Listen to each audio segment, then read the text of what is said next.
Mulai dari perizinan, syarat dan sistemnya seperti apa, pengelolaan bagaimana menjaga ekosistem, tetap ada nilai ekonomis dan mempertahankan sosialnya, adat istiadat di daerah setempat, kira-kira kayak gitu. Jadi ada 3 variabel, menjaga ekosistem, menjadikan ladang produksi, ada nilai ekonomis, jadi menjaga ekologi, menjaga nilai produktif dan menjaga sosial, kira-kira kayak gitu pada ini. Maka terhadap masyarakat yang mengajukan izin eksplorasi pemanfaatan hutan, kawasan hutan itu melalui kan kepala desa, kemudian dibawa oleh pemerintah kabupaten kota setempat untuk mendapatkan rekomendasi provinsi mengajukan ke kementerian kan begitu ya. Maka itu ada yang namanya inventarisasi, klasifikasi yang di dalamnya harus melibatkan 2 hal. 1 melibatkan tim ahli kehutanan, 2 melibatkan masyarakat.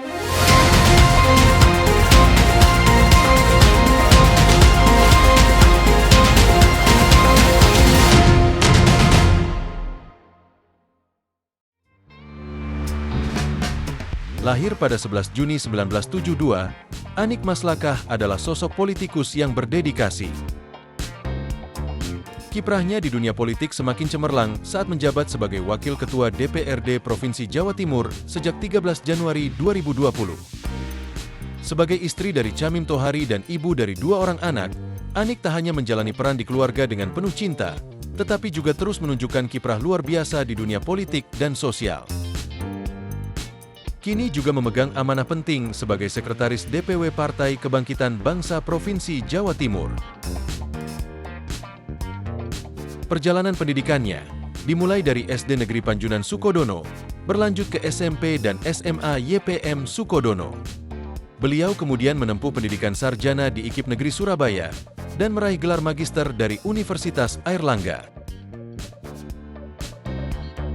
Tak hanya berkiprah di legislatif, Anik Maslakah juga aktif di berbagai organisasi.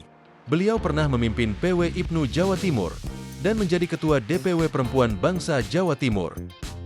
Saat ini, beliau adalah Sekretaris DPW PKB Jawa Timur. Dedikasi Anik Maslakah juga terukir dalam karirnya. Pernah menjadi guru SMK YPM Sepanjang, beliau kemudian mengabdikan diri sebagai anggota DPRD Kabupaten Sidoarjo selama 2 periode. Setelah itu, beliau terpilih sebagai anggota DPRD Provinsi Jawa Timur selama 2 periode dan kini menjabat sebagai Ketua Komisi B DPRD Provinsi Jawa Timur. Dengan semangat yang tak pernah padam, Anik Maslakah terus memperjuangkan aspirasi rakyat, khususnya perempuan, pendidikan, dan kesejahteraan masyarakat. Sosok pemimpin yang tak hanya berpikir untuk hari ini, tetapi juga membangun masa depan yang lebih baik bagi Jawa Timur dan Indonesia. Assalamualaikum warahmatullahi wabarakatuh. Salam sejahtera dan salam sehat untuk kita semuanya. Tribuners, bertemu lagi dengan saya, Mujib Anwar, jurnalis senior Tribun Network dalam acara yang selalu ditunggu-tunggu, Gebrakan Wakil Rakyat di podcast DPRD Jawa Timur. Tribuners, Jawa Timur memiliki kawasan hutan yang memegang peran penting dalam menjaga keseimbangan lingkungan, sumber air hingga penopang ekonomi masyarakat sekitar. Namun, dinamika pengelolaan hutan, konflik kepentingan, serta tantangan kerusakan lingkungan menuntut adanya regulasi yang lebih komprehensif dan berpihak serta berkelanjutan. Oleh karena itu, DPRD Jawa Timur telah menggodok rancangan peraturan daerah atau Raperda tentang penyelenggaraan kehutanan.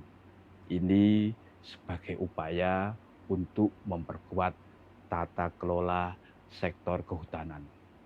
Untuk itu, Tribuners dan para pemirsa dimanapun Anda berada, kali ini di Gebrakan Wakil Rakyat kita akan mengangkat tema yang sangat penting, yakni urgensi perda tentang penyelenggaraan kehutanan. Untuk membahas tema yang sangat penting tersebut sudah hadir bersama kita Ibu Hajah Ani Maslahah SPD MSI. Beliau adalah Ketua Komisi B Bidang Perekonomian DPRD Jawa Timur. Mbak Ani, sapaan akrabnya, ini politisi senior dari Partai Kebangkitan Bangsa yang saat ini juga menjabat sebagai sekretaris DPW PKB Jawa Timur. Kalau Anda warga Sidoarjo pasti kenal dengan Mbak Ani karena Mbak Ani ini sudah beberapa periode terpilih dari daerah pemilihan Jatim II, wilayah Sidoarjo. Langsung saja kita sapa. Assalamualaikum Mbak Ani. Assalamualaikum warahmatullahi wabarakatuh. Seluruh pemirsa se-Jawa Timur.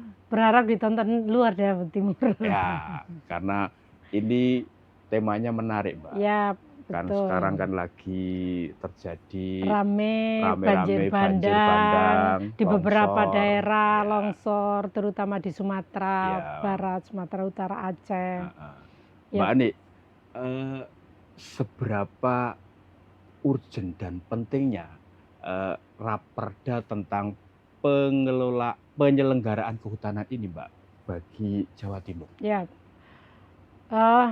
pertama hutan di Jawa Timur itu kalau dilihat dari luasan Mas Mujib ada Ya. 1,3 juta hektar.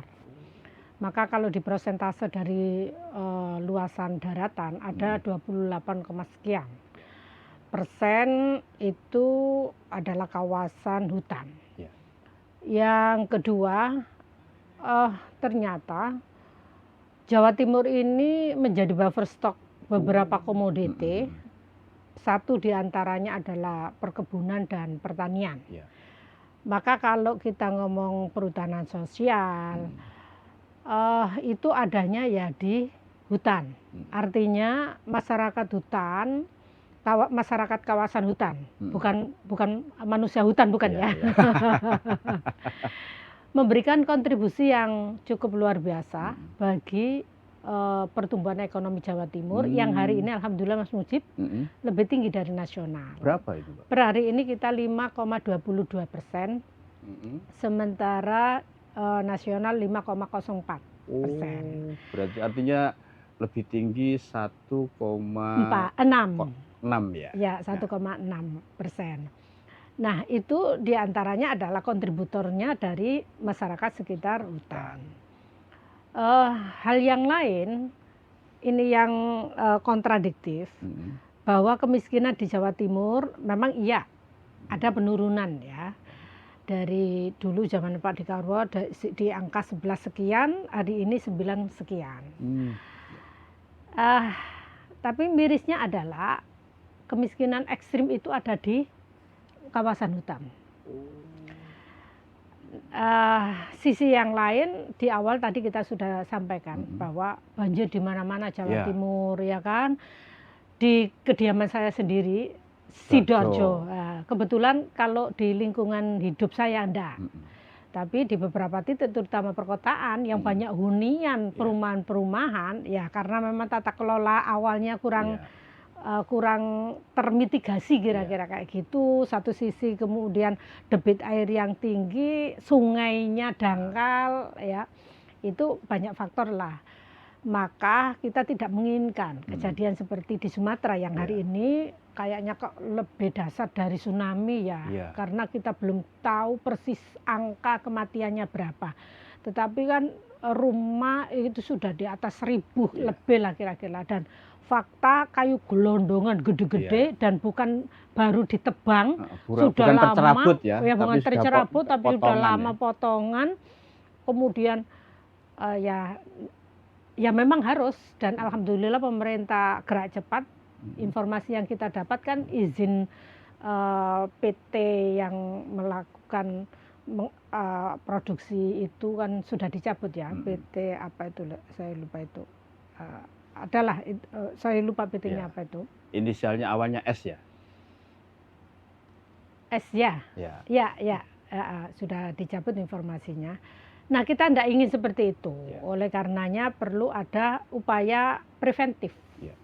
Sebenarnya sudah ada sih Mas Muji perda sebelumnya, tapi memang belum komprehensif, belum memberikan payung untuk perhutanan sosial. Mbak Ani, perda sebelumnya kan sudah pernah kita Ada, punya 3 ya. benar, ada Ya. Perda Nomor 4 tahun 2003 tentang pengelolaan kehutanan, ada Terus Perda Perda Nomor 5 tahun 2005. Perda nomor 6 ya. Ya, Perda Nomor 6 tahun 2005, sama ada juga Perda Nomor 7. 12 ya. Iya, Nomor 12 tahun 2007. 2007. Sorry. Artinya kalau terakhir itu 2007, berarti kalau sekarang itu sudah 18 tahun, Mbak. Iya, tetapi perda itu membahasnya spesifik, Mas. Jadi untuk perda yang nomor tahun 2003 itu khusus tentang pengelolaan hutan, kemudian rehabilitasi hutan, kemudian konservasi lahan kritis. Ya. Nah, perda ini merangkum dari keseluruhan, makanya kemudian komprehensif, makanya kemudian dinamakan penyelenggaraan. Jadi mulai dari perizinan, syarat dan sistemnya seperti apa, pengelolaan bagaimana menjaga ekosistem, tetap ada nilai ekonomis dan mempertahankan sosialnya, adat istiadat di daerah setempat, kira-kira kayak gitu. Jadi ada 3 variabel, menjaga ekosistem, menjadikan ladang produksi, ada nilai ekonomis, jadi menjaga ekologi, menjaga nilai produktif dan menjaga sosial, kira-kira kayak gitu perda ini. Sampai pada bagaimana kemudian pengelolaan itu dilakukan sesuai dengan norma yang ada, sesuai dengan regulasi yang ada, yang akhirnya ekses negatif salah satu terjadinya longsor, oksigen tanah, kemudian unsur hara tanah, karena kita ini kan menjadi salah satu sandaran perekonomian Indonesia. Jadi backbone ya? Backbone, sebut saja padi. Ya. Kita ini beras dari 5 juta ton hasil produktivitas Jawa Timur ditarget 7 juta ton tahun ini, Mas. Ini Berarti baru bisa di angka 6 sekian lah. Lebih dari separuh. Ya nggak separuh lah, dari 5 ke 7. 5-7 ya? Dari 5, tetapi kan lahan pertanian kita masih tetap, kayak begitu. Kemudian sarana prasarana, air dan lain sebagainya. Tentu kan ini butuh eksplorasi yang lebih maksimal lagi. Ya, dalam rangka swasembada. Jawa Timur kan sebenarnya bukan swasembada lagi, tapi sudah kedaulatan. Artinya sudah cukup untuk memenuhi kebutuhan kita. Karena kebutuhan kita sekitar di angka 4 lah, Mas, sisanya untuk kebutuhan nasional. Nah, maka untuk kepastian sustainability kan butuh ya bagaimana unsur tanah kita tetap terjaga haranya, kemudian oksigennya tetap terjaga, tidak terjadi banjir, tidak terjadi erosi, tidak terjadi kebakaran, kira-kira kayak begitu, sehingga tanaman apa yang harus ditanam itu diatur di situlah. Jadi kaitannya dengan izin sampai pada tata kelola impact. Mbak Ani, terkait dengan penindakan di raperda yang baru ini seperti apa? Ya, kaitannya sanksi atau kesalahan itu kan ada 2 ya. Kalau itu melanggar perda, maka sanksinya ya 6 bulan penjara itu atau denda 200 juta kalau nggak salah. Jadi masuk tipiring ya? Tipiring, tetapi kalau itu sudah melanggar kejahatan, kaitannya kejahatan, maka tentu pidana. Yang berbicara adalah KUHP. Seperti itu. Mbak Ani, ini kan sekarang soal bencana alam yang diakibatkan oleh ulah manusia, ini kan lagi menjadi sorotan. Setelah di Sumatera ini kan terjadi banjir dan tanah longsor ya, Aceh, Sumatera Utara dan Sumatera Barat. Bahkan beberapa wilayah di Jawa Timur kan juga sudah terjadi banjir, kan juga tanah longsor kan karena anomali cuaca dan terjadi serapan lahan ini yang kurang bagus. Nah, ini kan mendesak ya untuk segera ditetapkan. Dari sisi DPRD Jawa Timur seperti apa, Mbak? Apakah tahun ini harus sudah ditetapkan atau bagaimana? Iya, Ini perda inisiatif eksekutif Mas Mujib. Oh, Jadi berarti bukan usulan dari Pemprov Jawa Timur. usulan dari Pemprov Jawa Timur karena mengkompilasi dari beberapa perda yang sudah saya sampaikan tadi, Perda nomor 4 hingga Perda nomor 12 tadi Iya, itu. iya, iya. Lebih komprehensif lah ya. Satu perda tetapi mengatur secara keseluruhan Iya. lah kira-kira kayak gitu. Itu dibahas di tahun 2021 Mas Mujib. Tetapi baru masuk di kami Usulan dibahas mulai NA. 2021. Iya. Jadi sebelum saya kira-kira kayak begitu. Oh, Tetapi iya, baru iya, masuk iya. ke DPR-nya di 22 Oktober 20 2025. 20 Oktober ya? Ya, 20 Oktober, benar-benar. 20 Oktober tahun 2025. Oh, Dan iya, iya. per hari ini hitungannya ya satu bulan setengah. 1,5 bulan ya? 1,5 bulan kami sudah selesaikan raperda itu Mas. Pendapat komisi di akhir November kemarin. Dan akan kita sahkan di Desember ini. Jadi tahun 2025 ini kita selesaikan. Biasanya lazimnya akan ada evaluasi dari Mendagri maksimal 14 hari. Kemudian kalau sudah selesai baru diundangkan atau ada nomorisasi. Kami optimis Iya. kalau itu bisa dilaksanakan sesuai dengan deadline, maka Januari Februari sudah bisa start, sudah bisa dilaksanakan. Diundangkan ya? Diundangkan paling nggak di Belum. akhir Desember atau awal Januari. Kemudian karena ada beberapa amanah untuk membuat pergub, tentu harus membuat pergub. Nah, pergub itu di klausul pasal maksimal 6 bulan Ya. harus sudah ditindaklanjuti. Maka kalau ngomong implementasi ya di Juli Agustus lah. Ya. Ya. Mbak Ani, kan ketika perda itu nanti diberlakukan ya, nanti bentuk monitoring atau pengawasannya seperti apa agar ini tidak hanya menjadi semacam macan kertas kan seperti itu, tapi betul-betul efektif untuk menjaga kelestarian hutan baik dari sisi ekologi dan yang paling penting ini kan berdampak terhadap ekonomi masyarakat tanpa menimbulkan kerusakan. Ya. Salah satu klausul pasal yang di dalam perda sebelumnya itu nggak ada dan ini diatur adalah untuk implementasi dan pelaksanaan perda ini benar-benar dilaksanakan dengan baik, unsur keamanan ketertibannya terjaga, maka ada amanah pemerintah provinsi membentuk tim kerja. Oh, ada Istilahnya, panja ya? Ya, ada tim gerak cepat. Oh. Nah, satu, melalui tim gerak cepat itulah pengawasan bisa dilaksanakan lebih intensif, lebih spesifik ya. Barangkali terhadap persoalan-persoalan yang muncul akan tersegerakan, terketahui, terlapor dan solusi. Itu satu. Yang kedua tentu adalah tim itu ada dari akademisi, unsurnya ya Mbak. Ada dari perusahaan, dari masyarakat, ada dari pihak pemerintah. Artinya seluruh stakeholders itu terwadai di situ. Sehingga harapan besar adalah mewakili semua masyarakat Jawa Timur.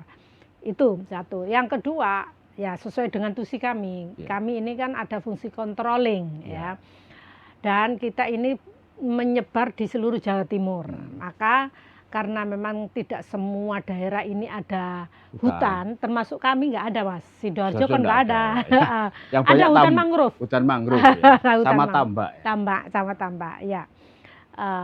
Maka melalui kita, terutama teman-teman yang dapilnya mempunyai wilayah atau kawasan hutan, saya pikir fungsi ini bisa lebih efektif untuk bisa dilakukan.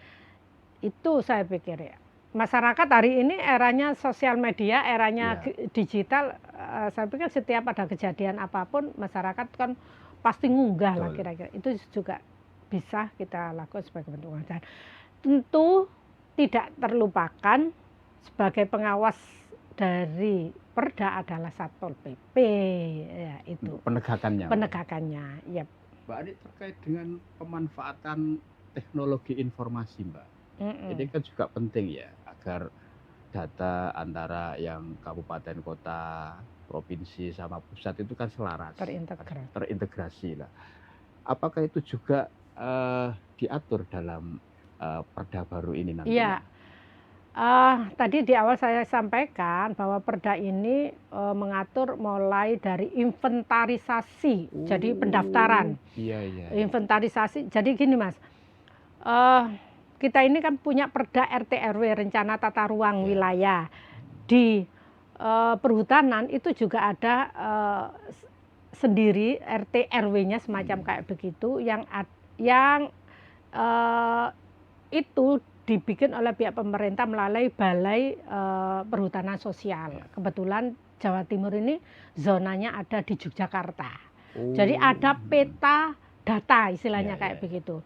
Maka terhadap masyarakat yang mengajukan izin eksplorasi pemanfaatan hutan, kawasan hutan, itu melalui kan kepala desa, kemudian dibawa oleh pemerintah kabupaten kota setempat untuk mendapatkan rekomendasi provinsi mengajukan ke kementerian kan begitu ya.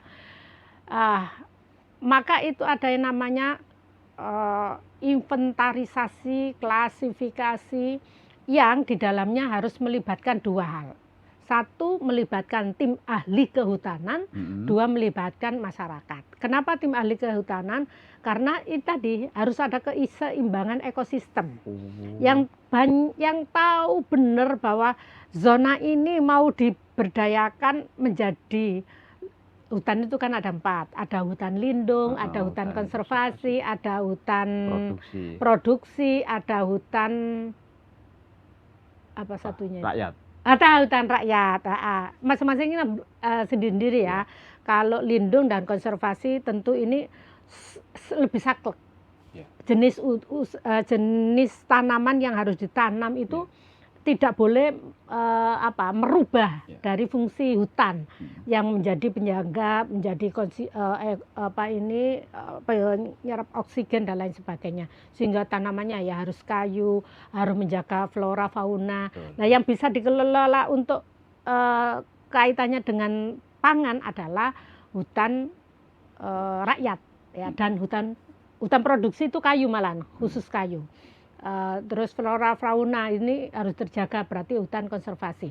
Maka ya hanya hutan rakyat, dalam hal ini adalah perhutanan sosial itu yang diberikan kewenangan untuk melakukan pengelolaan sehingga bisa ditanami jagung, bisa tebu, bisa padi, ya kayak kira-kira kayak gitu. Nah, ini yang tahu adalah tim ahli kehutanan.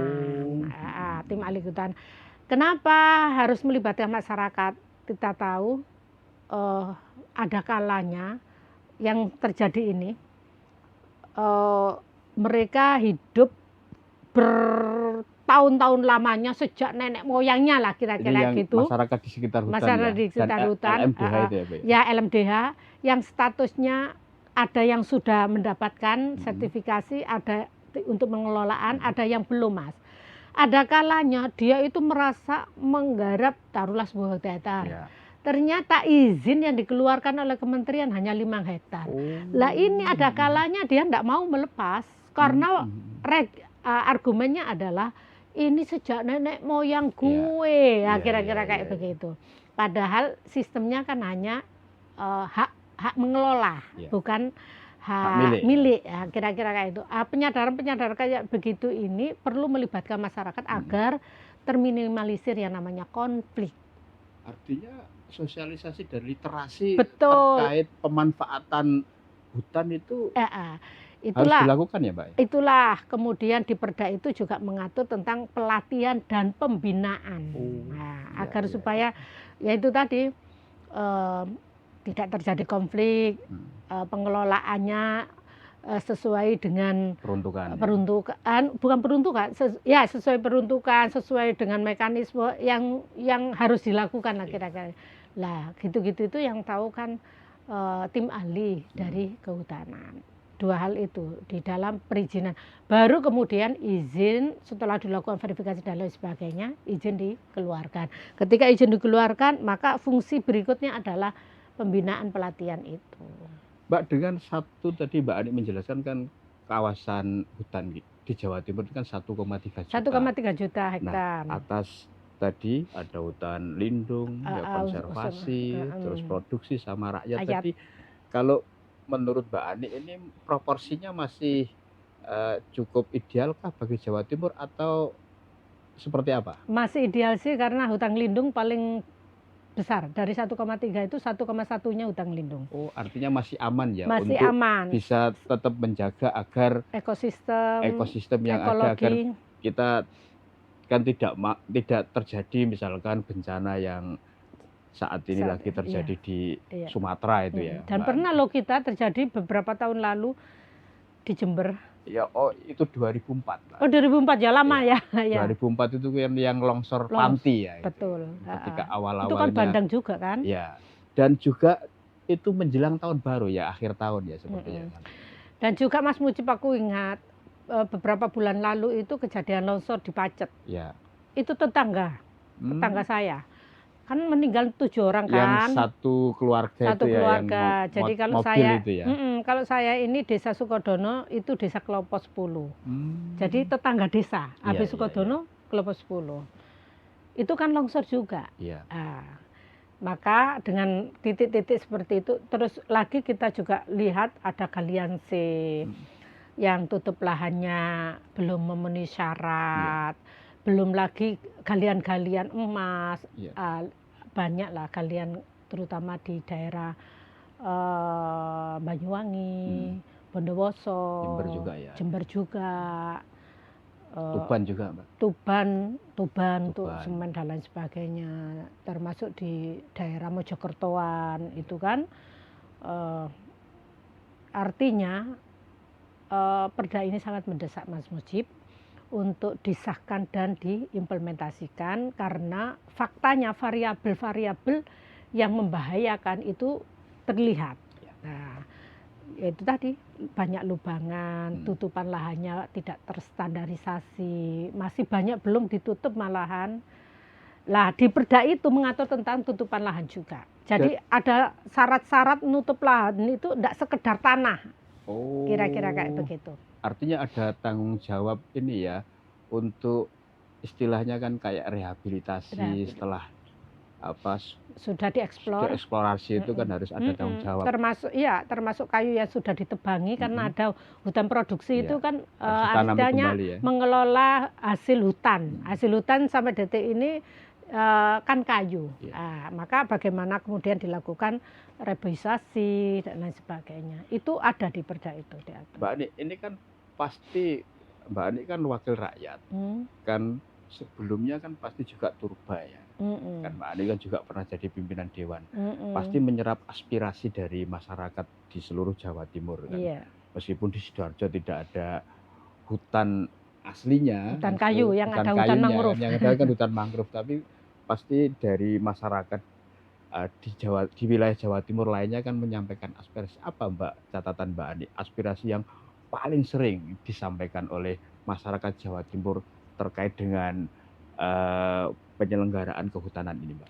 Satu ya batas lahan antara milik A dengan B ini banyak yang jadi titik konflik ya. Titik konflik. Karena batasnya tidak ada bahasanya kayak begitu. Petoknya ya kalau ini. Patok ya. Patok. Ini menjadikan konflik, Mas. Yang kedua itu tadi, karena sudah turun-temurun, garap sekian lahan, ternyata SK-nya kok turun separuh, dia kan tidak mau hengkang. Ini juga menjadi konflik. Yang ketiga, bibit, Mas. Jadi dari pemerintah pusat itu ada sih lah bibit dari pemerintah provinsi yang miskin untuk anggaran itu. Makanya saya berharap dengan perda ini pemerintah provinsi harus lebih melirik lagi, lebih melihat. Selama ini hanya dilirik, kira-kira kayak itu, lebih melihat lagi bahwa ini kebutuhan urgent ya untuk bisa diafirmasi terkait dengan bibit. Kenapa?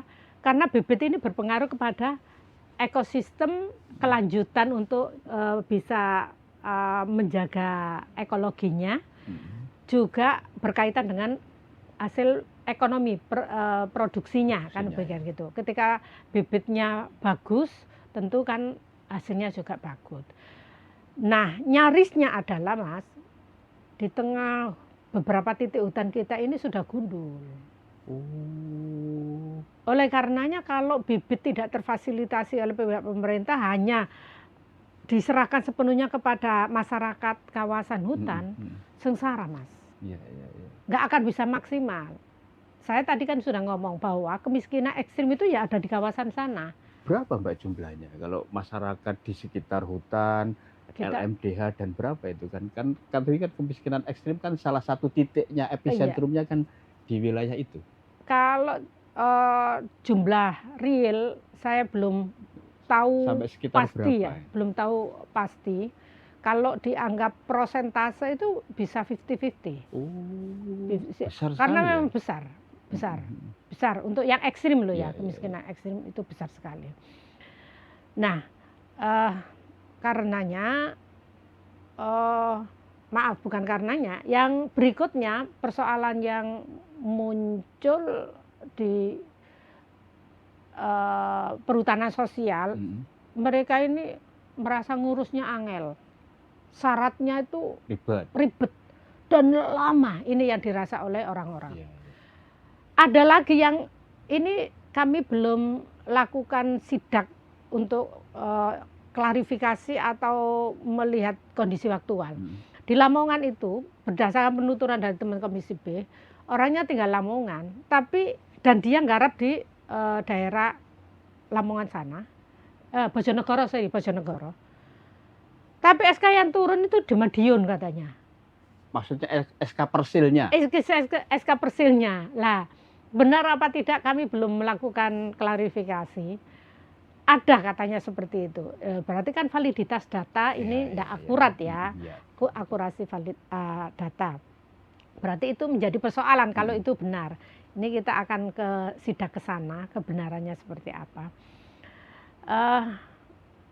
Persoalan yang lain, nah ini yang paling utama Mas. Yang paling utama, masyarakat, hasil produksi hutan yang diakui oleh negara itu baru kayu. Akibatnya dua, bahwa terhadap hutan rakyat yang menanam kebutuhan pokok, padi, jagung dan lain sebagainya, horti, itu belum dianggap sebagai penyumbang pertumbuhan ekonomi. Akibatnya apa? Tidak jadi indikator ya? Tidak jadi indikator. Sehingga kemiskinan ekstrim tadi itu belum terekam dengan maksimal. Yang kedua, mereka sebenarnya sudah ngelola pertanian tapi tidak dianggap petani. Akibatnya belum menerima pupuk subsidi, belum menerima bantuan Al-Sintan karena dianggap kehutanan. Sementara anggaran dari Kementerian LHK dan Kehutanan, mereka yang mendapat afirmasi itu lebih pada adalah jenis tanaman pangan. Enggak, jenis tanaman kayu. Karena kehutanan yang diakui kan baru kayu. Ini yang PR kami bagaimana mengintegrasikan antara Mentan dengan Menkehutanan. Pertanian dan kehutanan harus dipertemukan ya Bu. Iya, ya? Jadi Menteri Pertanian sama Menteri Kehutanan juga tentunya lingkungan hidup ya. Iya, lingkungan hidup, benar. Sehingga mereka ini kan punya hak yang sama. Betul. Untuk bertani mendapatkan afirmasi dalam bentuk subsidi pupuk, bantuan Al-Sintan, bantuan lainnya. Ini yang menjadi PR besar, PR utama kami itu di Apalagi situ. Tadi Mbak Ani menyampaikan bahwa ternyata salah satu epicentrum kemiskinan ekstrim kan di kawasan wilayah sekitar hutan ya. Apa Mbak yang mendesak harus dilakukan agar mereka juga memiliki hak yang sama ya terhadap tadi bantuan? Kebijakan pemerintah pusat. Karena ini sama dengan garam ya. Garam ini per hari ini belum dianggap kebutuhan bahan pokok penting. Akibatnya HPP pemerintah nggak berani memunculkan seperti padi. Padahal ngomong garam seperti padi sesungguhnya, ya kan? hari ini kan kebutuhan garam tidak hanya untuk konsumsi, tapi juga untuk produksi, untuk industri. Tetapi karena mereka tidak dianggap bahan pokok penting, maka mereka nggak ada HPP. Akhirnya anggaran sangat fluktuatif. Sampai pernah 1 kilo hanya 400, padahal biaya pengelolaan di atas 1 juta, gitu-gitu itu loh Mas. Maka solusinya adalah ya pemerintah pusat. Inilah yang saya sampaikan, kita sesegera mungkin untuk berkoordinasi ke Kementan dan ke Menteri Lingkungan Hidup Kehutanan, ya ini untuk bersinergi bagaimana bisanya yang namanya tumbuhan atau jenis tanaman yang ada di hutan produksi, hutan rakyat ini Tidak hanya kayu saja, Mbak. tidak hanya kayu saja. Mbak, terkait alih fungsi lahan, Mbak, ini kan cukup besar di Jawa Timur. Kan kalau nggak salah itu ya, rata-rata kan 1.000 hektar setiap tahun yang beralih fungsi. Itu mengganggu tidak terkait dengan penyelenggaraan kehutanan ini? Sekali lagi, selama yang diproduksi itu berdasarkan aturan, berdasarkan SK-nya kan di situ muncul ya, jenis tanaman apa yang harus dilakukan, bentuk pemberdayaan yang dilakukan seperti apa. Maka kami meyakini itu tidak terlalu mengganggu.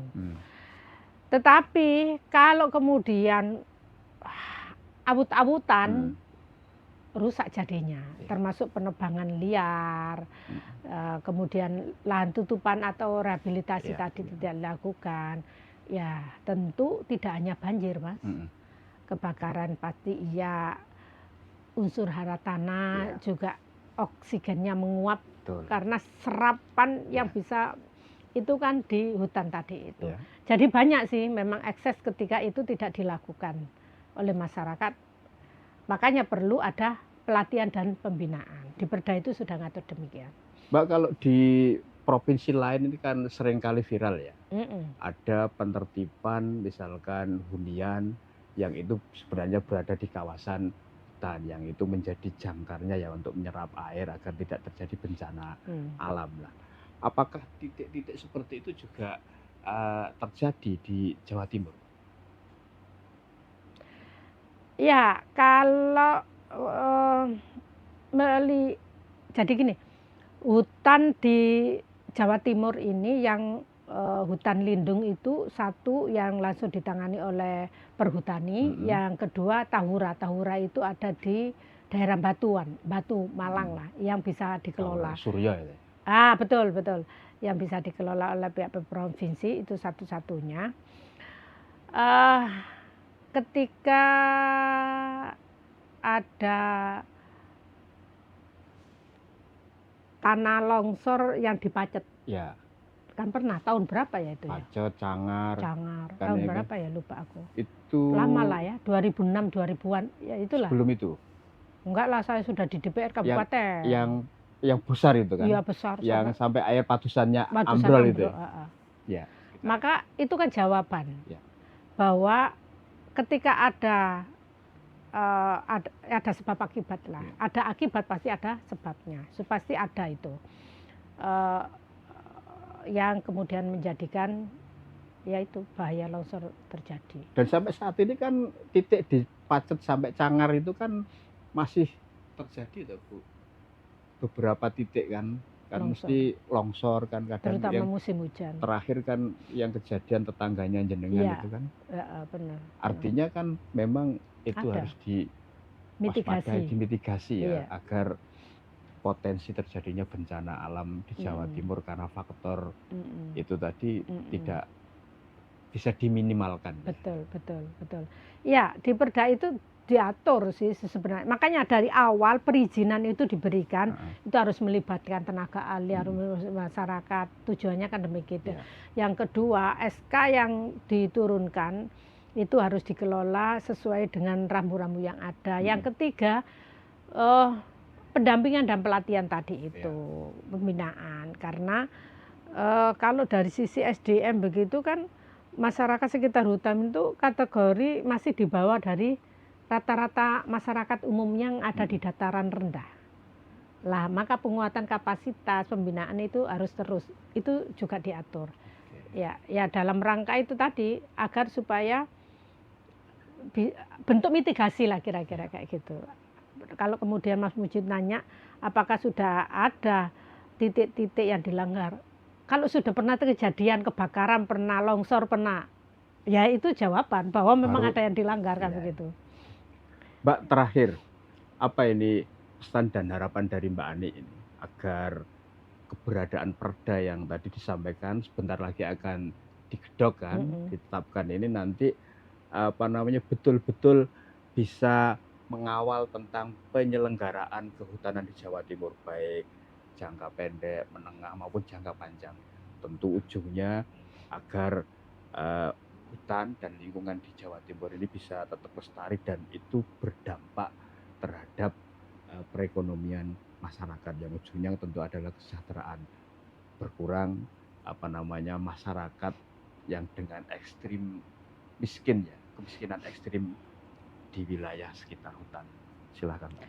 Ya, pertama kami berharap pada pemerintah pusat bahwa perlu ada kepastian terkait dengan status masyarakat petani yang ada di sekitaran hutan ini menjadi masyarakat menjadi petani yang masuk simultan yang kemudian mendapatkan bisa mengakses program-program pihak pemerintah mulai pupuk subsidi, bibit, alsintan dan lain sebagainya. Karena mereka mempunyai hak yang sama. Jadi tidak ada masyarakat petani dataran rendah, dataran dini hutan tidak ada sesungguhnya. Nah ini ada di pihak pemerintah pusat. Yang kedua pemerintah provinsi. Kami berharap perda ini tidak hanya sekedar macan kertas belaka, sehingga norma-norma yang sudah diatur dalam regulasi termasuk juga keberpihakan budgeting untuk bisa memperkuat keberadaan masyarakat sekitar hutan ini harus lebih diperhatikan lagi dari dalam bentuk kebijakan secara umum maupun kebijakan anggaran karena sangat miskin sekali dari Jawa Timur. Nah, ya tentu juga harapan besar pelatihan pembinaan harus lebih diperkuat termasuk tim kerja cepatnya ini harus konkret, tidak hanya sekedar brand, tidak hanya sekedar nama, tetapi benar-benar melakukan kerja. Maka kepada masyarakat secara keseluruhan, terutama kawasan hutan, berharap bahwa kelolalah hutan sesuai dengan SK yang sudah diterima berdasarkan aturan regulasi yang menyertai, sehingga lahan itu tanam apa itu ya harus dilakukan dan tentu harus bisa menjaga dua. Satu adalah ekologi, yang kedua menjadikan lahan ini produksi untuk menambahkan pertumbuhan kontributor dalam pertumbuhan ekonomi. Sehingga nanti akan sama-sama untuk masa yang akan datang ekosistem ini terjaga dengan baik dan produktivitas dari hasil hutan ini akan bisa menjadi nilai tambah bagi pertumbuhan ekonomi di Jawa Timur. Mbak Adik, berarti starting poinnya adalah ketika raperda ini nanti ditetapkan sebagai perda, agar tadi harapan yang disampaikan Mbak Adik bisa segera mulai diwujudkan, terrealisasi. Yep. Oke, Mbak Adik, terima kasih Sama-sama. karena sudah memberikan penjelasan secara utuh dan menyeluruh terkait dengan pentingnya raperda tentang penyelenggaraan kehutanan.